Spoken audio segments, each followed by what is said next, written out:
कि ये 14 है तो इलाही निजाम जिंदा है, इसी के नाम से खालिक का नाम जिंदा है। वो तो मना की अज़ादारी हम बताते हैं दुनिया को, अरे हम ही वो लोग हैं जिनका इमाम जिंदा है।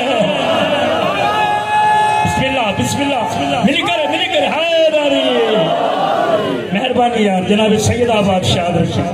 जनाब सैयदा करे दुखियो नहीं न ॾेखारे ताजी मोहब्बतन में इनके समझे मजमे में अगर जेकर थोड़ो सिर्फ ताजी मोहब्बतन में के एडो फखर छो आले मोहम्मद ते ता मलंगन के एडो नाज छोआ अगर जेकर राजी वेठा तो जुमलो पढ़ा इन करे फखरा इन करे नाजा पंजन बारन चोदन ते के इन जिक्र जहरो के वड जिक्र कोने अली जहरो के वड आलिम कोने ज़हरा जड़ी के वड सिद्दीका कौन है, हसनैन जहरा के वड जन्नत जा सरदार कौन है, अलम जड़ी के वड निशानी कौन है, करबला जड़ी के वड जमीन कौन है, अज़ादारी जड़ी के वड इबादत कौन है, इन दर जहरो के वड दर कौन है, आई बारे जड़ो इन वक्त के वड इमाम कौन है। बिस्मिल्लाह हायदारी यारी कयामत यारी अल्लाह जो नबी फरमाइन थे कयामत सब जा सब अंबिया पोइते हुंदा उन्हनि जो उम्मतूं अॻियां हूंदियूं, यानी आदम पोया आदम जी उम्मत आदम जे अॻियां नूह पोया नूह जी उम्मत नूह जे अॻियां इब्राहिम पोया इब्राहिम की उम्मत इब्राहिम के अॻियां ऐसी ताईं मां मोहम्मद मुस्तफ़ा पोया मुंहिंजी उम्मत भी अॻियां पर याली तुंहिंजो छा चवण याली क़यामत में तू अली अॻियां हूंदे तुंहिंजा शिया पोया हूंदा। वॾो जुमिलो ख़ुदा जी इज़्ज़त जो कसम आहे। मौला अली फरमाईंदा या रसूल अल्लाह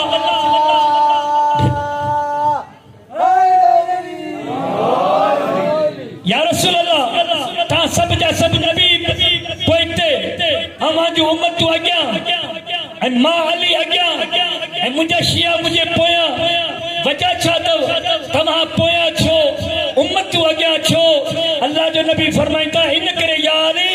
असां सभिनी नबियनि खे पंहिंजनि उम्मतनि ते यकीन न आहे। ॻाल्हाईंदो त अॻियां हलंदो साहब क़िबला हे असां ज़ाकिर तव्हांखे चवंदा ॻाल्हायो ख़ुदा जी इज़्ज़त जो कसम असांखे शौक़ु न आहे त तव्हां ॻाल्हायो असां ॿुधूं इन करे तव्हांखे ॻाल्हाइण लाइ चवंदा आहियूं। यादि रखिजो अगर मजलिस में त मौला अली जे करे ॻाल्हाईंदो त क़बर में मौला अली तव्हांजे करे ॻाल्हाईंदो क़िबला।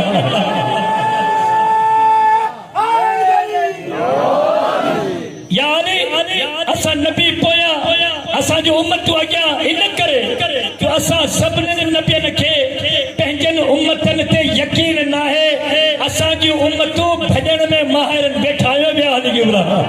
असांजी उम्मतूं भॼण में माहिर मता है दुनिया में त भॼंदा रहिया पर क़यामत जे ॾींहुं बि असां पोइते इन करे हूंदासीं उम्मतूं अॻियां इन करे तो हाणे असांखे भॼी ॾेखारियो पर या अली तुंहिंजी कहिड़ी ॻाल्हि तूं अॻियां हूंदे तुंहिंजा शिया पोयां मौला चवंदो या रसूल अल्लाह तूं मां अॻियां छो मुंहिंजा शिया पोयां छो या मौला फरमाईंदा इन करे तुंहिंजनि शियनि खे एतिरो यकीन आहे या अली तुंहिंजा शिया जन्नत त छॾे सघनि था पर या अली तोखे कोन था छॾे सघनि। मौला जे नाले जे बाबा जे बुलंद नारा है हैदरी अहिड़ी सोनी सलवात पढ़ंदा मोहम्मद आले मोहम्मद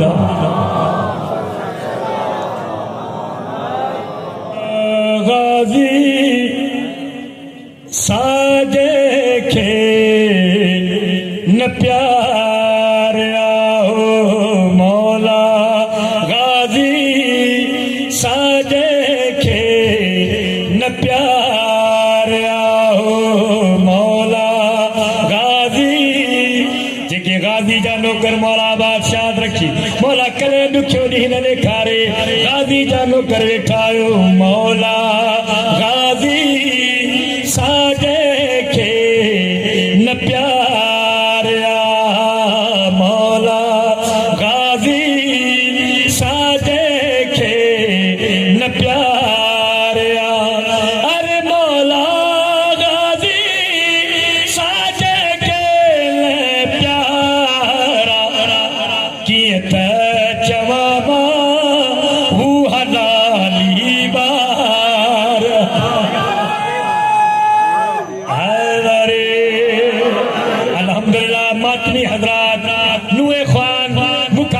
सुरीला सुरीला तशरीफ फरमा किबला कदर कंदो मौला गाजी साजे के न प्यारिया हो मौला गाजी साजे के न प्यारिया मौला गाजी साजे के न प्यारा कियत जवाबा हलाली बार हारे लरे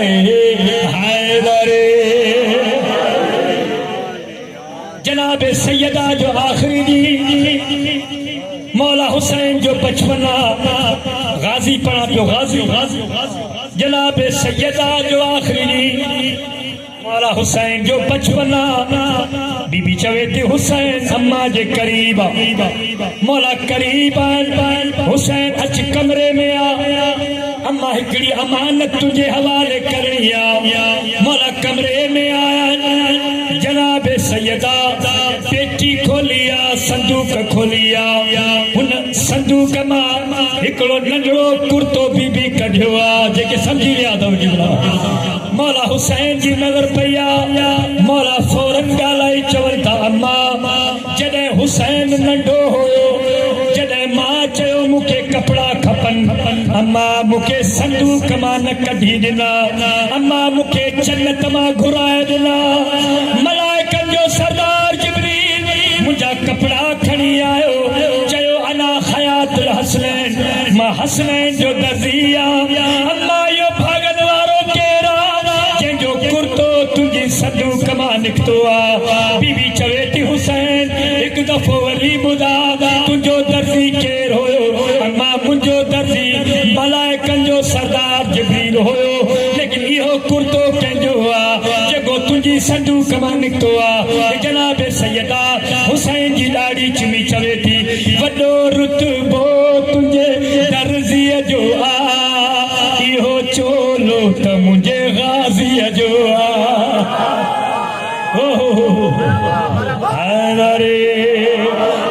वॾो रुतबो तुंहिंजे दर्जीअ जो आहे इहो चोलो त मुंहिंजे गाज़ीअ जो आहे जग में सभिनी खां प्यारो लॻे थो मोहब्बतुनि जन जे दिल जी गाज़ी ठारिया इन करे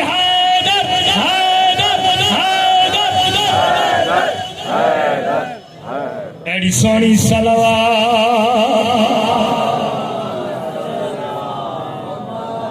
बस किबरा चंगे सफी मौला अली फकीर शाम जे विच में जंग लगी जंग जो नालो छा है जंगे सफी इन जंग में मौला अब्बास 11 साल जो गाजी घणनि सालनि जो 11 साल करबला में गाजी 32 साल इन जंग में मौला अली जे जिंदगीअ में मौला शाम जे हाकम सां जंग विड़ी गाजी 11 सालनि जो हथ ॿधी चवे थो बाबा हाणे तव्हां न विढ़ंदो तव्हांजो शेर अब्बास जंग विढ़ंदो मौला अली आराम पती थिया मौला गाजी मैदान में आयो 11 सालनि जो अब्बास लश्कर पे हमलो कयो कल्ब लश्कर में दाखिल थी वियो अहिड़ी जंग कई सॼे लश्कर में अल्लमान जो सदाऊं हे नंढड़ो बाबा हे नंढड़ो हे कंहिंजो आहे हे केरु आहे हाकिम शाम खेमे में वेठो हुयो फौरन ॿाहिरि अची 11 सालनि जे अब्बास खे ॾिसी चवे थो लश्कर सॼे जो ई रहबर लॻे थो कसम खुदा जो ही त हैदर लगे बस अदादारो हसन मौला के जहर मिलो मौला घर में आया मौला मौला जे जिगर में एडी बाह लगी मौला फरमाए त फरवा का थदी शय हुजे मुझे सीने ते रख मुके आ रहा मचे अदादारो तारीखन वाला लिखन था बीबी हेडा होडा निहारियो केड़ी थदी शय आ जेका हसन जे सीने ते रखा ताकि हसन के आराम अचे अदादारो 3 सालन जो कासिम एकड़े कुंड में सुतो पियो होयो बीबी सुतल कासिम के खणी मौला हसन मुस्तफा जे सीने ते सुमारियो ये ते कासिम के सुमारियो कासिम रण करी चदा मां मुके बाहे ते छो सुमारियो अम्मा मुके बाहे ते छो सुमारियो बीबी जे कासिम बाहे ना है तुझे बाबे जो सीनो आ ए अजो की रात जो मेहमान बस अदादारो मौला हुसैन की लाश ते इमाम हुसैन आयो बीबी ज़ैनब आई बीबी कलसूम आई बस जनाज़ो बरामद थियण वारो मौला हसन जो ताबूत बरामद थियण वारो मौला जा सब ॿाहिरि आया लेकिन मौला अब्बास ना आयो मौला अब्बास ॿाहिरि बीठो मौला चवंदा हसन चवंदा हुसैन सब आया आयो मूंखे अब्बास नज़र नथो अचे चवे तो मौला हसन अब्बास ॿाहिरि बीठो गाज़ी ॿाहिरि छो बीठो रोई चयो तो मौला तुंहिंजूं भेनरूं रोअनि थियूं पयूं बग़ैर चादर जे मौला मां कीअं ॾिसां ज़ैनब जे मथे ते चादर न आहे अज़ादारो बस जनाज़ो निकितो मौला जो जनाज़ो दुनिया में कब्रिस्तान वियो दुनिया चवे थी शिया रोवनि था अरे कायनात में अहिड़ो कोई जनाज़ो आहे जेको घरां निकितो हुजे वरी वापसि घर में आयो हुजे इहो नबी जो नवासो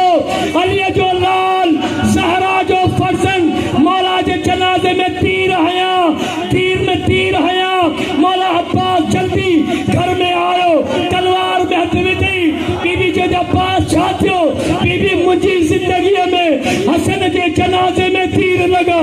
इन्हनि असांखे ग़रीब सम्झो मौला हुसैन अब्बास न अब्बास सबर कजा बस अदादारो तव्हांजी मोहब्बतनि में हिकिड़ो ऐलान ऐं ताबूत बरामद दुनिया वारो हिकिड़ो ज़रूरी ऐलान समाज फरमायो नबी मोहम्मद मुस्तफा जो नवासो जेको अल्लाह जो नबी कुलनि ते चढ़ाई घुमाईंदो हुयो उन हसन मुस्तफा जो जनाज़ो बरामद थियण वारो तमाम मुसलमाननि खे दरख़्वास्त नबीअ जे फर्ज़ंद जे जनाज़े में शिरकत कंदा मातमे हुसैन